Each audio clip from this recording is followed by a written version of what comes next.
Hello guys, ए plus प्रतिभा classes में आपका फिर से स्वागत है। और टॉपिक चल रहा हमारा राजस्थान के पर्यटन केंद्र। तो आज क्या पढ़ेंगे? आज हमें पढ़ना है राजसमंद। तो सबसे पहले लगा लीजिए, आपकी काम करिए है हेडिंग लगाइए राजसमंद। तो राजसमंद में सबसे पहले क्या पढ़ेंगे कुंभलगढ़ का किला। क्या है राजसमंद में? कुंभलगढ़ का किला। तो मेवाड़ से शत्रुओं में बचाने के लिए इस किले की जो मुख्य भूमिका इस किले की रही है। तो जब बनवीर ने विक्रमादित्य की हत्या कर चित्तौड़ पर कब्जा कर लिया था, तो मेवाड़ के राजा उदय सिंह को उनकी जो बचपन में इसी किले में पनाह मिली थी। तो आप हेडिंग लगा लीजिए सबसे पहले कुंभलगढ़ का किला। बात करते हैं कुंभलगढ़ के किले की।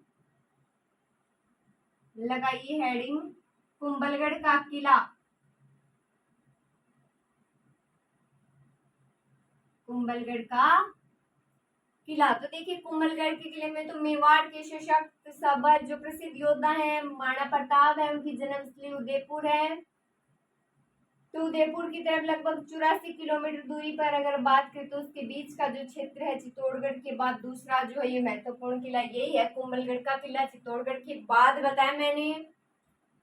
तो राणा कुंभा द्वारा 15वीं शताब्दी में बनवाया गया और ये किला है रागड़ी की गोद में माना जाता है। तो कुंभलगढ़ का किला बहुत ही सुंदर है, दीवारें मजबूत हैं, चौड़ी है। 8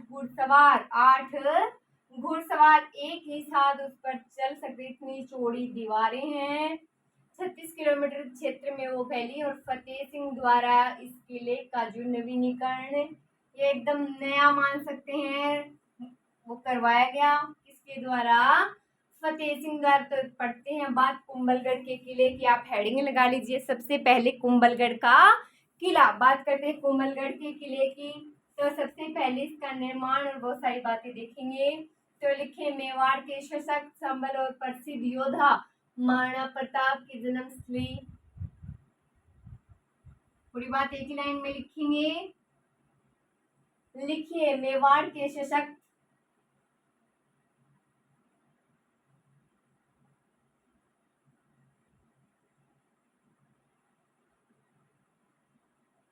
लिखें मेवाड़ के सशक्त सबल और प्रसिद्ध योद्धा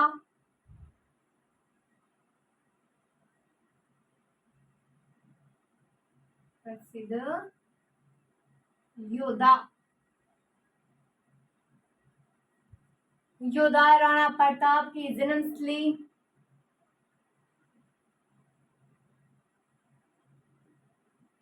जन्मस्थली कहाँ थी? उदयपुर। तो राणा प्रताप की जन्मस्थली लिखें, पूरी लाइन लिखें पहले।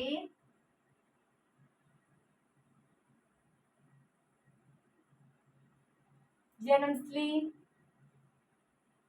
उदयपुर से। उदयपुर से उत्तर की तरफ कौन सी दिशा? उत्तर।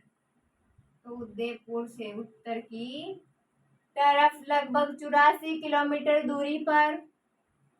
ये बात भी लिखें, लगभग 84 किलोमीटर 84 किलोमीटर यहाँ गए किलोमीटर दूरी पर लिखें। दूरी पर जंगलों के बीच मेवाड़ क्षेत्र में। जंगलों के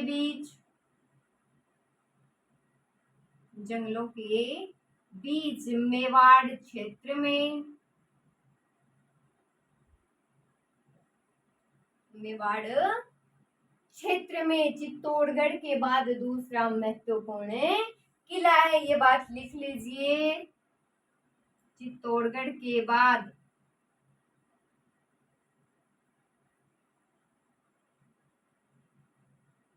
महत्वपूर्ण किला है।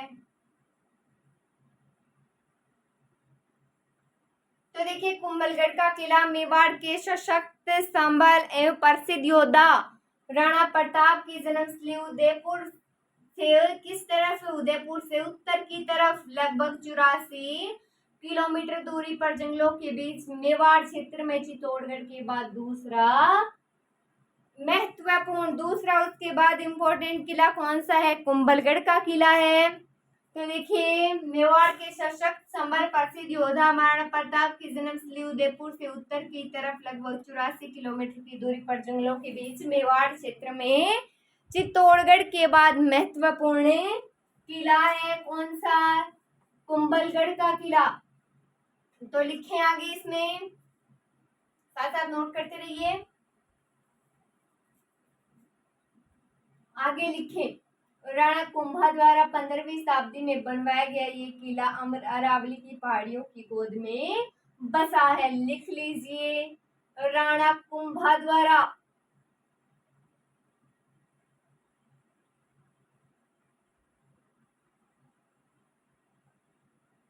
राणा कुंभा द्वारा 15वीं शताब्दी में बनवाया गया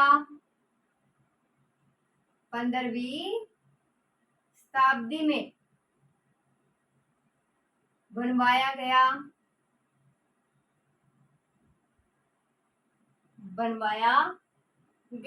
यह किला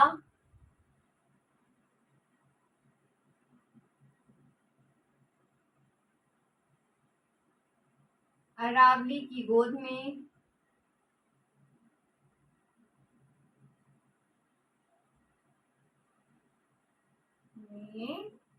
बसा है। तो देखिए, राणा कुंभा द्वारा 15वीं शताब्दी में बनवाया गया ये किला जो है अरावली की गोद में बसा है। कहाँ बसा है? अरावली की गोद में बसा है। कौन से किले की बात हो रही है? बात हो रही है कुंभलगढ़ किले की। तो देखिए,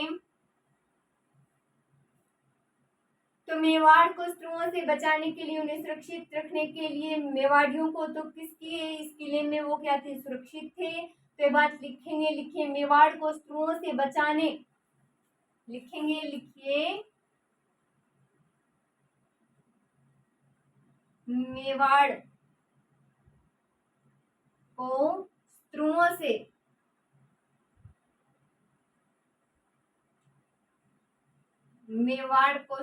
से बचाने के लिए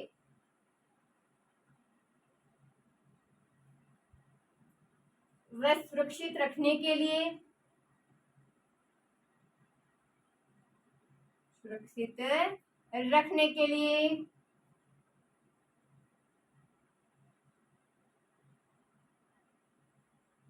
कुंभलगढ़ के किले ने भूमिका निभाई। कुंभलगढ़ के किले ने महत्वपूर्ण भूमिका निभाई। क्यों निभाई? चौड़ी दीवारें हैं, मजबूत है।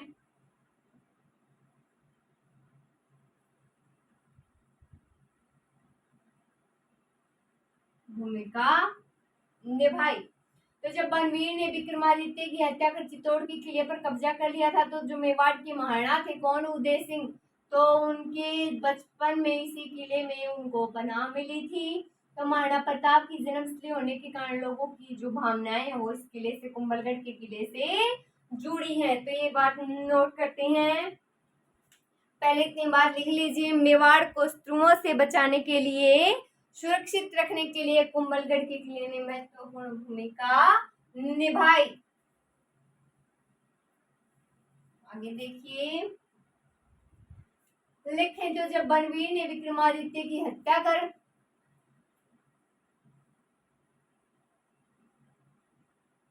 जब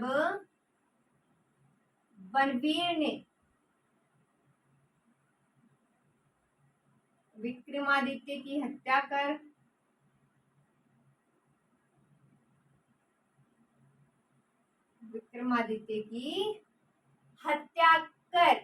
चित्तौड़ के किले पर कब्जा कर लिया था। लिखिए,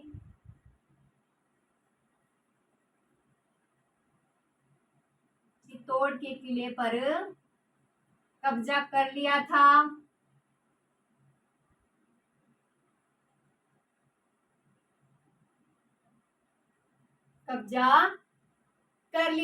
तो मेवाड़ के महाराणा उदय सिंह को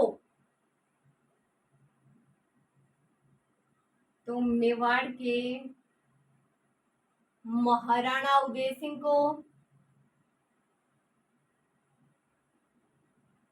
कौन थे मेवाड़ महाराणा उदय सिंह?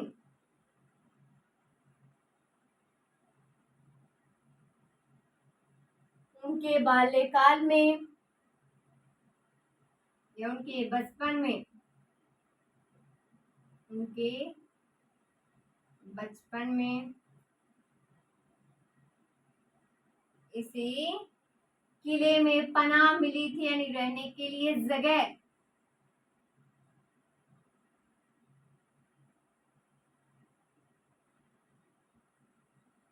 नोट कीजिए बात, कुंभलगढ़ के किले में पढ़े तो जब बनवीर ने विक्रमादित्य की हत्या कर, किसने? बनवीर ने। तो बनवीर ने विक्रमादित्य की हत्या कर चित्तौड़ के किले पर कब्जा कर लिया था। तो मेवाड़ के महाराणा उदय सिंह को बाल्यकाल में, बचपन में कुंभलगढ़ के किले में ही पनाह मिली थी। तो महाराणा प्रताप की जन्मस्थली होने के कारण लोगों की भावनाएं भी जुड़ी हैं। तो कुंभलगढ़ का किला बहुत ही सुंदर है, इसीलिए हम इसको पर्यटक केंद्र में पढ़ रहे हैं। तो ये बात लिख लीजिए आप, लिखे कुंभलगढ़ का किला बहुत ही सुंदर है। यह किला बहुत ही सुंदर है। क्या है? सुंदर है। तो किले की दीवारें मजबूत हैं, चौड़ी हैं। बात लिख लीजिए कि किले की दीवारें इतनी मजबूत, लिखें,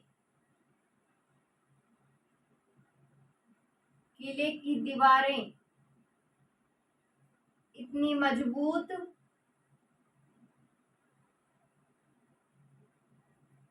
तथा इतनी चौड़ी हैं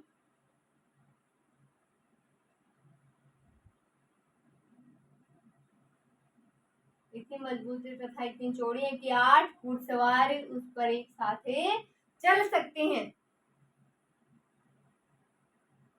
कि 8 घुड़सवार उन पर एक साथ चल सकते हैं।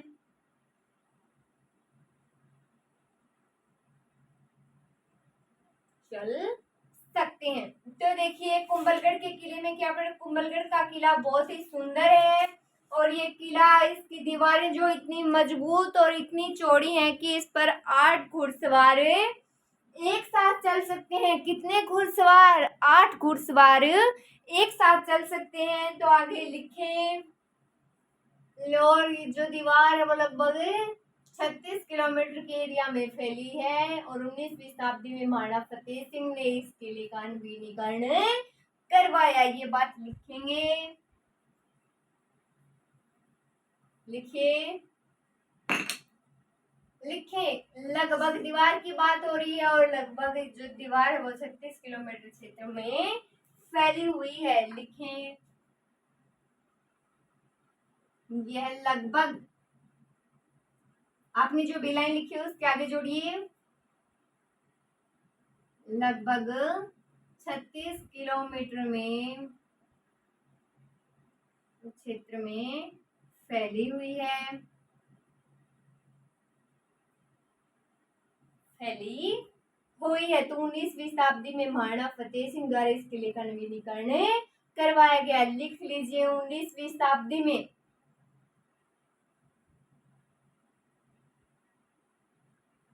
19वीं शताब्दी में इस किले का नवीनीकरण करवाया गया।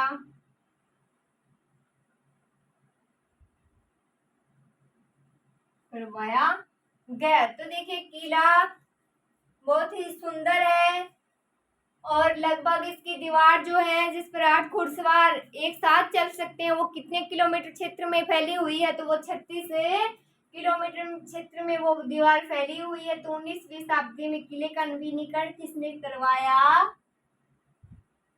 फतेह सिंह द्वारा। किसके द्वारा?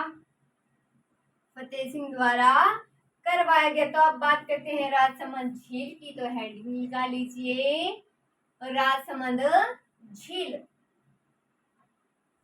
राजसमंद झील भी राजसमंद में एक पर्यटक केंद्र है।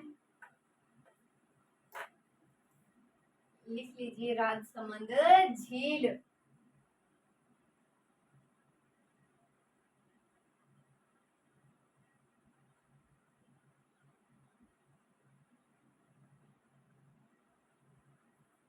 तो देखिए, विश्व युद्ध के दौरान राजसमंद झील को लगभग 6 वर्षों तक इंपीरियल एवरेज या समुद्री विमान के आधार के रूप में काम में लिया गया और ये राजस्थान में सबसे यानी पुराने राहत कार्यों के लिए इसका निर्माण किया गया था। तो इसके लिए लगभग 40 लाख रुपए खर्च हुए थे। कितने? 40 लाख। तो इसकी चौड़ी परिधि है, ये चौड़ी झील है यानी कि चौड़ी इसकी परिधि है। तो इसके बावजूद भी अब क्या माना जाता है कि ये जल भीषण, ये जो झील है वो भीषण व्यापक रूप में सूखे में फैले के लिए जानी जाती है, यानी कि फैले में सूखे के समय सूख जाया करती है और 2000 में सूखा पड़ने के कारण ये विशाल घाटी के सूखे सतहों की दरारों में जो कीचड़ बढ़ने के समान जिसे माना गया था। तो आप हेडिंग लगा लीजिए पहले राजसमंद झील। बात करते हैं राजसमंद झील में जो इम्पोर्टेंट बातें हैं वही नोट करेंगे। लगाइए हेडिंग राजसमंद झील। तो दीर्घकाल राहत कार्यों के लिए इसका निर्माण किया गया। तो लिखें राजसमंद झील भारत के राजस्थान राज्य के राजसमंद जिले में मानव निर्मित यानी कृत्रिम झील हम पहले पढ़ चुके हैं। क्या होती है जो मानव अपनी आवश्यकताओं की पूर्ति के लिए बनाता है और उनका निर्माण होता है, वो कौन सी झीलें कहलाती हैं? कृत्रिम झीलें। निर्माण करवाया था राज सिंह ने गोमी नदी पर 1662 ईस्वी में बांध बनवा करते। बात नोट करेंगे। लिखे राजसमंद जिले में यह स्थित है। ये बात तो यही हो जाती है। तो ये मानव निर्मित झील है यानी कि कृत्रिम झील है। लिखें यह मानव निर्मित झील है। मानव निर्मित लिख लीजिए, यह मानव निर्मित झील है। तो यह झील भारत की दूसरी सबसे बड़ी कृत्रिम झील और एशिया की दूसरी सबसे बड़े मीठे पानी की झील है। लिख लीजिए यह झील भारत की दूसरी, यह झील भारत की दूसरी, भारत की दूसरी सबसे बड़ी कृत्रिम झील, सबसे बड़ी कृत्रिम झील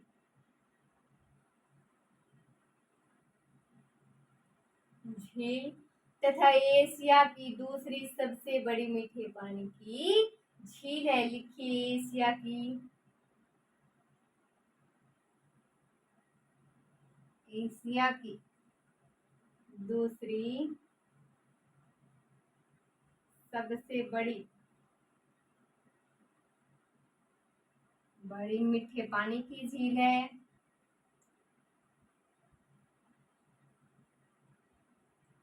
झील है।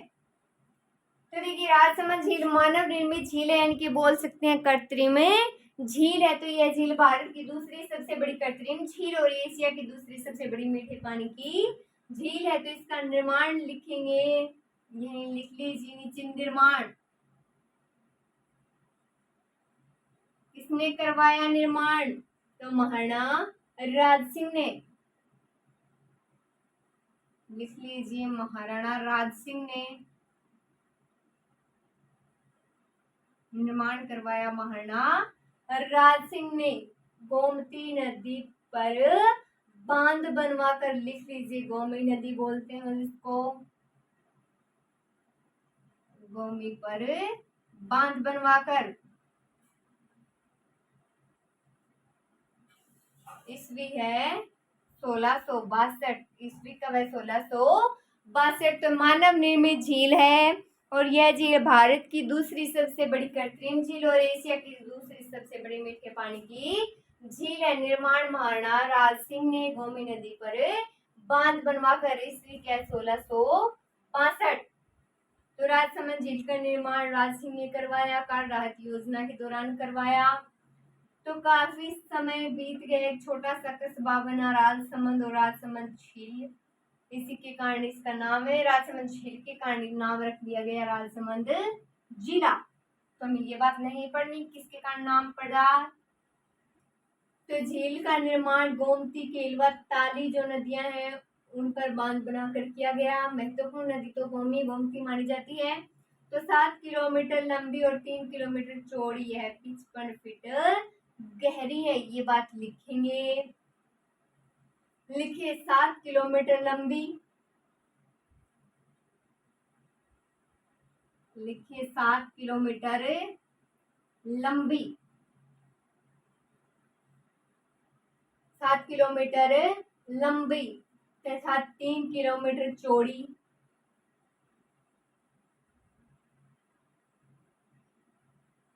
3 किलोमीटर चौड़ी यह झील 55 फीट गहरी है।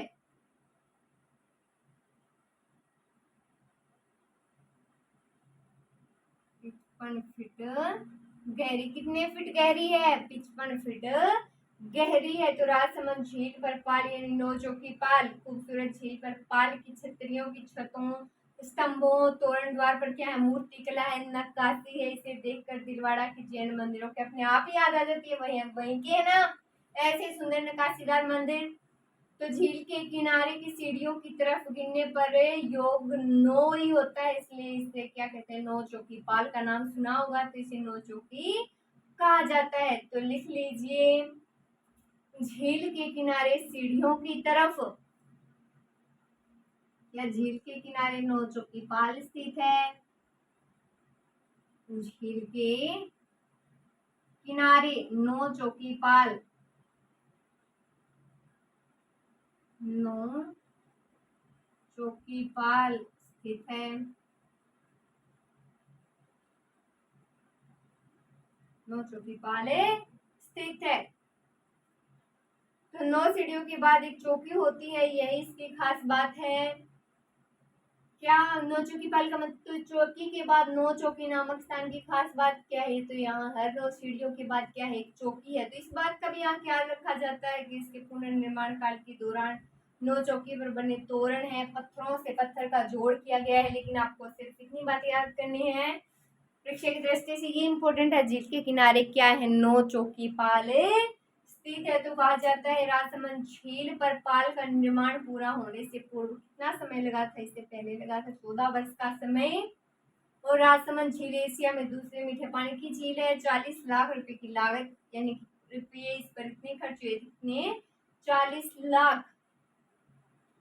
तो झील के किनारे प्रभु द्वारकाधीश इनका पावन मंदिर है। दर्शनार्थी यानी कि दर्शन करने के लिए श्रद्धालु दूर दूर से आते हैं। तो लिख लीजिए बात, लिख लीजिए, यही झील के किनारे द्वारकाधीश का पावन मंदिर है। और घेवर माता उनका मंदिर, तो लिखिए झील के किनारे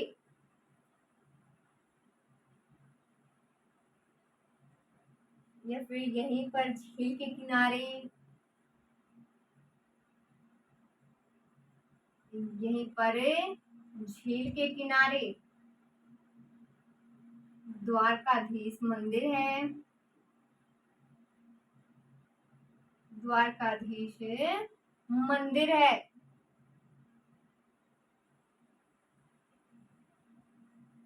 तो पता है मंदिर है तो श्रद्धालु तो आएंगे दूर दूर से। तो इतनी बातें नोट करेंगे किसमें? राजसमंद झील में। 7 किलोमीटर लंबी, 3 किलोमीटर चौड़ी है झील, 55 फीट गहरी है। झील के किनारे क्या है? 9 चौकी पाल स्थित है। और क्या झील पर? तो झील के किनारे द्वारकाधीश मंदिर है। निर्माण हो गया राज सिंह प्रथम द्वारा करवाया गया था। तो इतनी बातें किसमें पढ़ेंगे? राजसमंद में। तो अब हेडिंग लगा लीजिए आप, हल्दी घाटी। राजसमंद में लिखेंगे हल्दी घाटी, लिखिए। हम बात करते हैं हल्दी घाटी की।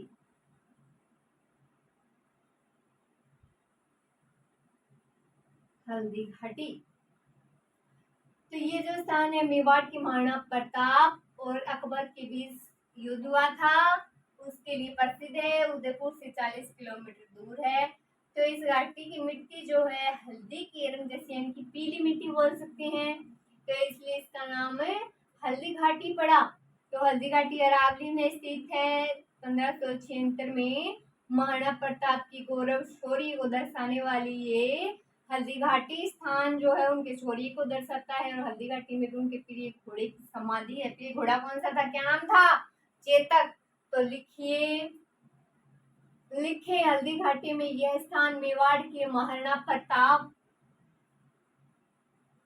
लिखे यह स्थान मेवाड़ के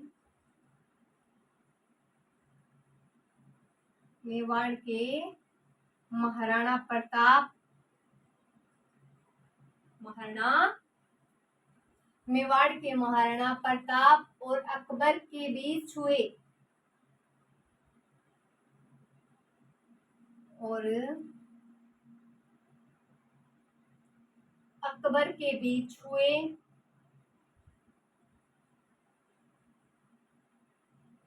युद्ध के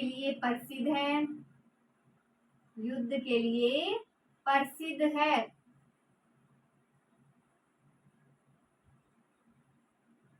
तथा उदयपुर से 40 किलोमीटर दूरी पर है। लिख लीजिए, उदयपुर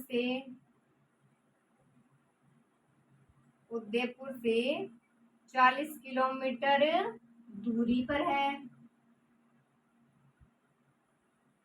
40 किलोमीटर दूरी पर है। तो इस घाटी की मिट्टी थोड़ी हल्दी के रंग के जैसी है। लिख लीजिए, इस घाटी की मिट्टी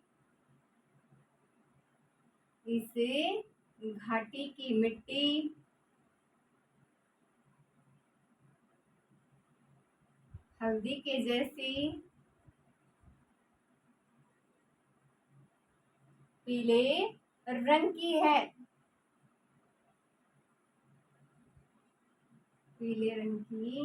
इसीलिए नाम हो गया हल्दी घाटी। तो हल्दी घाटी पढ़ रहे हैं। हल्दी घाटी स्थान क्यों प्रसिद्ध है?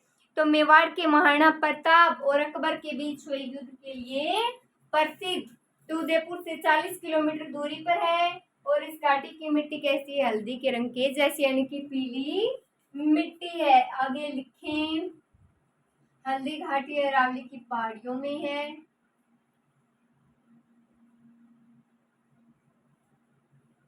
लिखें आगे, हल्दी घाटी अरावली की पहाड़ियों में स्थित है।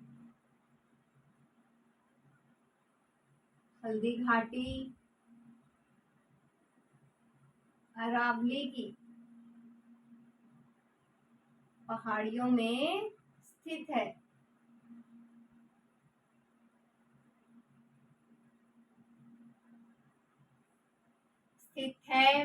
सन 1576 में हुए युद्ध में महाराणा प्रताप के गौरव और शौर्य को दर्शाने वाली हल्दी घाटी में ही प्रिय घोड़े चेतक की समाधि भी है। दोनों बातें एक ही लाइन में नोट करेंगे। लिखिए, सन 1576 में हुए युद्ध में, सन 1576 में हुए युद्ध में, सन 1576 में हुए युद्ध में महाराणा प्रताप के गौरव, महाराणा प्रताप के गौरव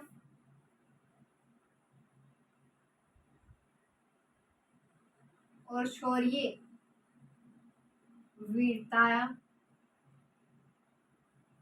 वीरता को दर्शाने वाली हल्दी घाटी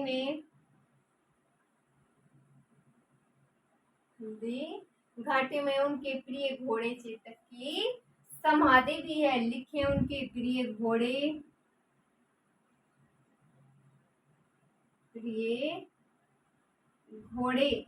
चेतक की समाधि भी है। तो देखिए, पढ़ रहे हैं हल्दी घाटी पढ़ रहे हैं। तो हल्दी घाटी अरावली की पहाड़ियों में स्थित है। कहाँ स्थित है अरावली की पहाड़ियों में? तो सन 1576 में हुए युद्ध में, कब? 1576 में हुए युद्ध में महाराणा प्रताप के गौरव और शौर्य को दर्शाने वाली हल्दी घाटी में उनके प्रिय घोड़े चेतक की समाधि भी है। तो अब बात करते हैं सवाई माधोपुर की। क्या पढ़ेंगे? रणथंभौर का किला। लगाइए हेडिंग।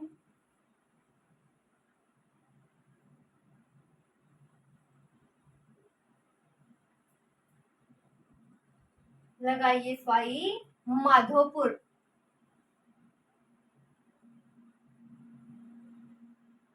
सवाई माधोपुर में क्या पढ़ना है? रणथंभौर।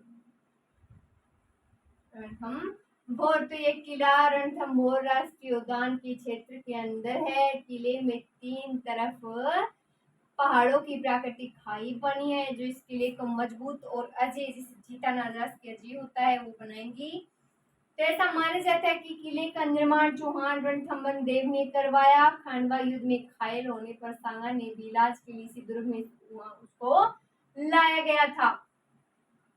तो देखिए आदर्श किला है माना जाता है इसको, तो दुश्मन को खाड़ी में रोकने के लिए ये उपयुक्त था। रणथंभौर के किले के लिए ये बातें कही जाती हैं। तो किला राजघराने की महिलाओं के जौहर की ऐतिहासिक घटना का साक्षी भी बना।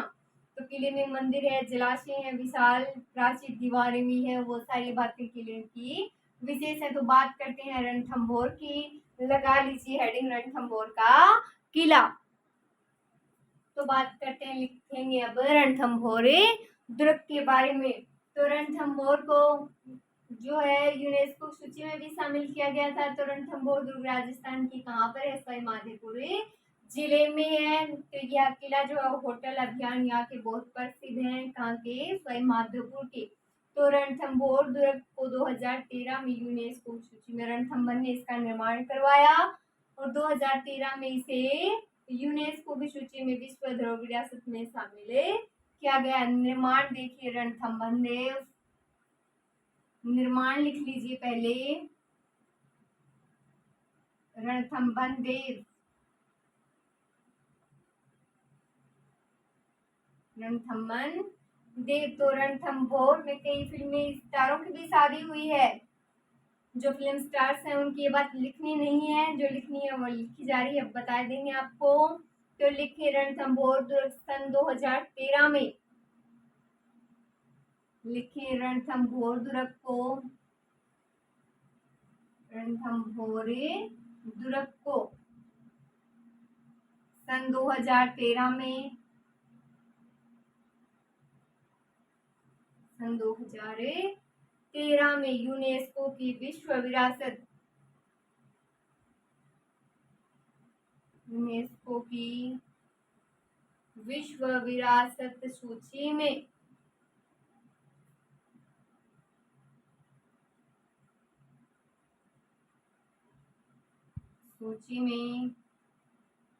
शामिल किया गया।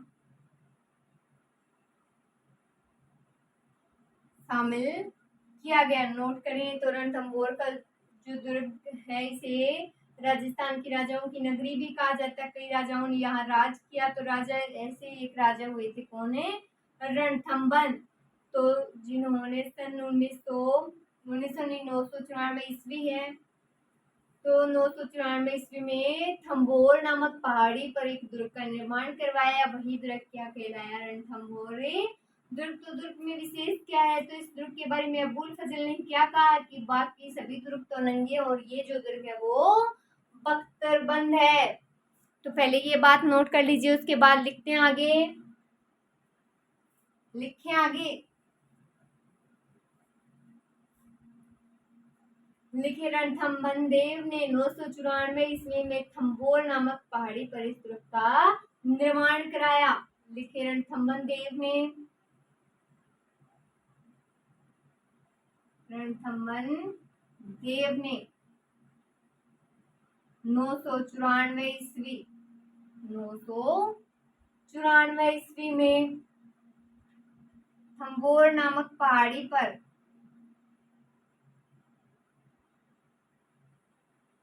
थंभौर नामक पहाड़ी पर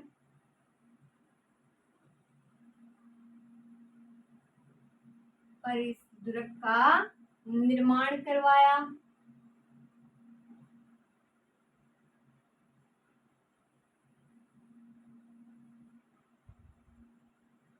निर्माण करवाया। तो अबुल फजल की क्या कथन है, आगे लिखेंगे।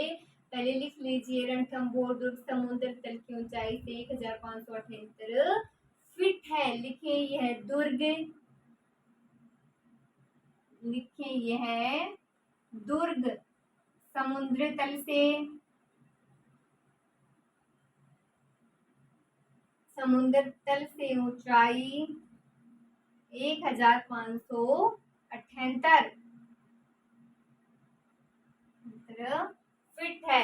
तो रणथंभन देव ने 994 कब 994 ईस्वी में थंबोर नामक पहाड़ी पर दुर्ग का निर्माण करवाया और यह दुर्ग समुद्र तल से ऊंचाई 1578 फीट। अब बात करते हैं अबुल फजल के कथन की। लिख लीजिए अबुल फजल ने इस दुर्ग के बारे में क्या कहा है। सीधा कथन ना लिख करे, कथन नाम लिख के लिख लीजिए आगे। कथन क्या कहा है कि बाकी सब दुर्ग तो नंगे हैं। लिखें, बाकी सब दुर्ग तो नंगे हैं। बाकी सब दुर्ग तो नंगे हैं, परंतु यह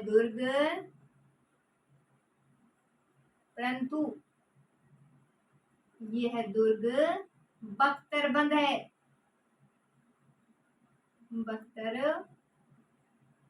बंद है। बाकी सब दुर्ग तो नंगे है, परंतु ये दुर्ग क्या है, बख्तर बंद है।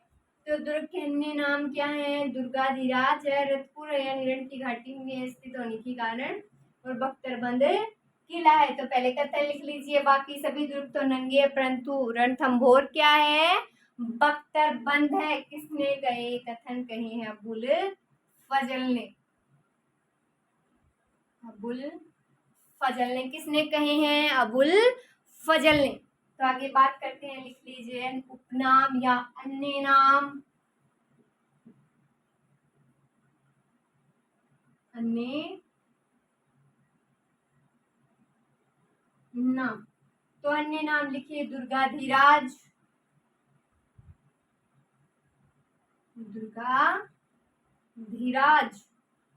रतपुर,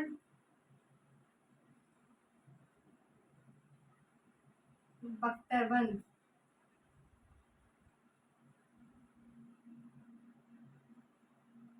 बख्तरबंद किला। तो इस दुर्ग का इतिहास क्या है, तो किले का बहुत प्रसिद्ध इतिहास है कि सन 1300 ईस्वी में यहाँ शासक था हमीर देव चौहान। तो उनकी पत्नी का नाम था रंगदेवी या रंगदेव भी मिल जाता है, रंगदेवी आता है। तो उस समय शासक कौन थे, अलाउद्दीन खिलजी थे। कौन थे, अलाउद्दीन। तो ये चित्तौड़ था, उस पर कब्जा करने के इरादे से जो अलाउद्दीन थे उन्होंने इस पर हमला कर दिया। तो हमीरदेव चौहान की हार हो गई, रंगदेवी ने क्या कर लिया, जो करे कर लिया। इसे राजस्थान का प्रथम साका कहते हैं, नोट करेंगे।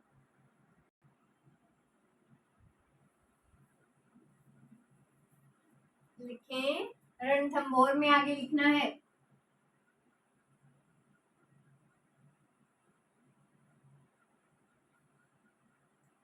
शासक कौन था,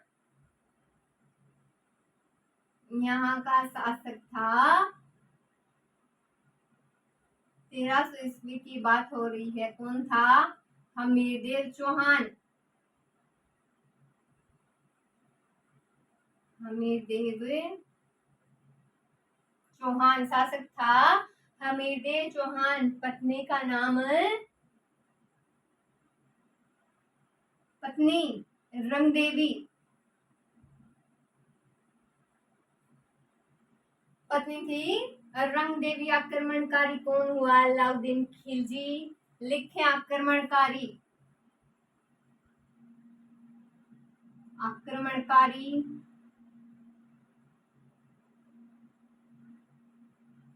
अलाउद्दीन खिलजी। आक्रमण किया अलाउद्दीन खिलजी ने, और हार किसकी हुई? हमीरदेव चौहान की। लिख लीजिए, हार पराजय हमीरदेव चौहान।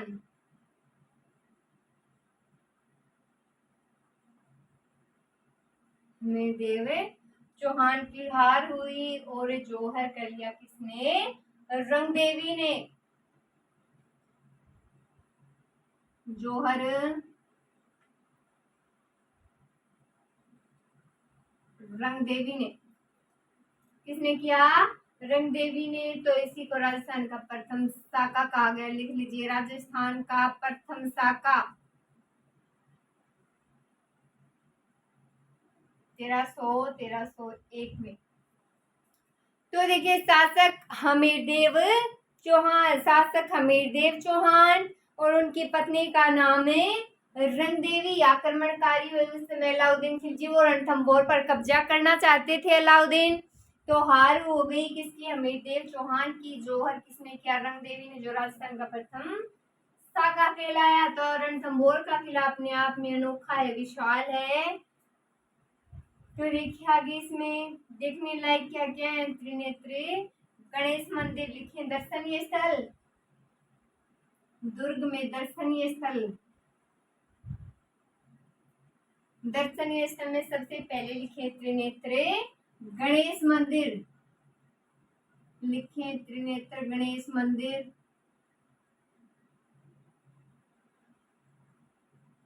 गणेश मंदिर। तो जो गणेश जी का मंदिर है बहुत ही अनूठा है। तो मंदिर को भारत का ही नहीं, विश्व का पहला गणेश मंदिर माना जाता है। तो यहाँ गणेश जी की पहली त्रिनेत्र प्रतिमा तो विराजमान है, यानी कि प्रतिमा स्वयंभू ये मान लीजिए प्रकट माने जाते हैं। तो देश में केवल 4 ही गणेश प्रतिमाएं, जिनमें एक रणथंभौर में स्थित है। तो ये बात लिख लीजिए, यहाँ त्रिनेत्र क्या लिखेंगे? यहाँ गणेश जी की पहली त्रिनेत्र प्रतिमा विराजमान है। इतनी बातें दर्शनीय स्थल में नोट करेंगे। लिखें, यहाँ गणेश जी की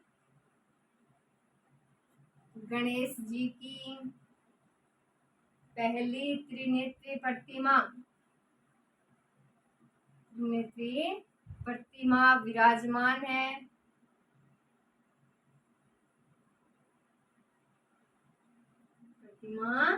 विराजमान है। तो एक बात तो ये होगी नोट, दर्शनीय स्थल कौन सा? एक तो हो गया त्रिनेत्र गणेश मंदिर। कौन सा? त्रिनेत्र गणेश मंदिर। आगे देखिए, दर्शनीय स्थल में पीर शत्रुद्दीन की दरगाह। लिखें, पीर शत्रुद्दीन दरगाह भी है दुर्ग में। तो रणथंभौर दुर्ग में इनकी दरगाह है। तो लोग यहाँ पर मत्था टेकने आते हैं। तो आगे क्या लिखेंगे? तो आगे का दर्शनीय स्थल बादल महल है, पद्मला तालाब है, रानी कर्मावती की अधूरी छतरी है। लिखेंगे, रानी कर्मावती की अधूरी छतरी।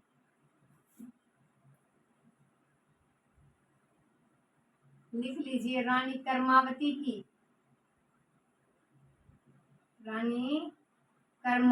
की अधूरी छतरी।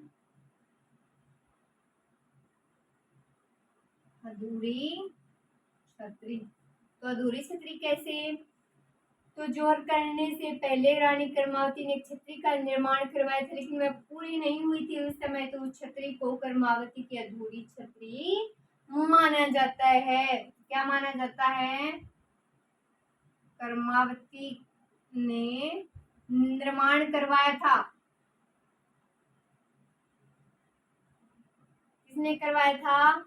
तो जौहर से पहले करवाया था, लेकिन वो उस समय तक पूरी नहीं हुई थी, इसलिए क्या बोला जाता है उसे? रानी कर्मावती की अधूरी छतरी। आगे लिखें, बादल महल दर्शनीय स्थल में। लिखेंगे आगे, बादल महल।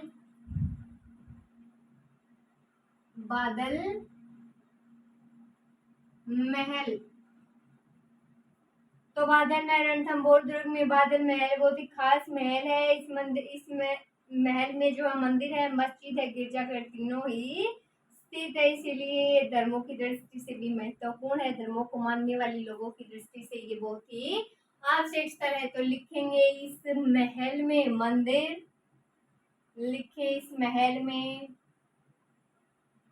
मंदिर, मस्जिद, गिरजाघर, गिरजाघर तीनों ही स्थित है, तीनों ही इसमें स्थित है। तो बादल महल, बादल महल में क्या नोट करना है कि महल में मंदिर, मस्जिद, गिरजाघर तीनों ही स्थित है। तो आगे लिखें पद्मला तालाब, दर्शनीय स्थल में लिखना है पद्मला तालाब, लिखें पद्मला तालाब। तो इसमें क्या नोट करेंगे, तो ये रणथंभौर के नेशनल पार्क की बड़ी झील है ये जो तालाब है। तो इस झील के पास सुबह जानवर मंडराते हैं, यानी कि उनसे क्या दृश्य बन जाता है काफी सुंदर। तो पद्मल झील रणथंभौर नेशनल पार्क की सबसे बड़ी झील है, इतना नोट कर लीजिए आप पद्मला तालाब में। तो फोटोग्राफी के लिए अच्छी जगह है। तो आसपास के शिकार के लिए लोग भी, यानी कि ज्यादातर जानवर इस झील के आसपास शिकार करते नजर आते, जानवर ही आते हैं। तो मानसून के मौसम में इस झील में कमल से ये भर जाती है, इसलिए इसका नाम क्या रखा है, इस झील का नाम पद्म तालाब रखा है। किसका, पद्मला तालाब का। आगे क्या लिखेंगे, जोगी महल लिखें आगे, इसी में क्या स्थित है, जोगी महल भी है।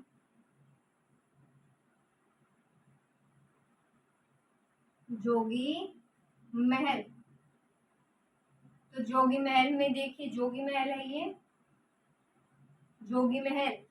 तो ये राजपूत घरानों का शिकार लॉज हुआ करता था यहाँ। तो ये महल रणथंभौर नेशनल पार्क के आसपास जो घूमने की जगहों की दृष्टि से सुंदरता से देखने लायक है। तो यहाँ विशाल बरगद का पेड़ है जो देश का दूसरे नंबर का सबसे बड़ा बरगद भी है। जोगी महल में हमीर कचहरी है, लिख लीजिए। और क्या, हमीरे कचहरी, यानी कि जहां बैठकर हमीरे न्याय किया करता था। रनिहार तालाब है, क्या है, रानीहरे तालाब है। 84 खंभों की छतरी है, 84 खंभों की छतरी है। जैन मंदिर है। तो ये बात हो गई देखने की दृष्टि से रणथंभौर दुर्ग की। तो बात करें रणथंभौर दुर्ग में, देखिए देखने लायक जोगी महल है, हमीर कचहरी है, रनिहार तालाब, 84 खंभों की छतरी और जैन मंदिर भी यहाँ पर स्थित है। तो आज हमने बात की राजसमंद की और सवाई माधोपुर की। कल हमें क्या पढ़ना है, आगे की वीडियो में हम क्या देखेंगे, दर्शनीय स्थल में पर्यटक केंद्र में देखेंगे सिरोही, क्या देखना है, इसके बाद देखते हैं Sirohi. Thank you so much.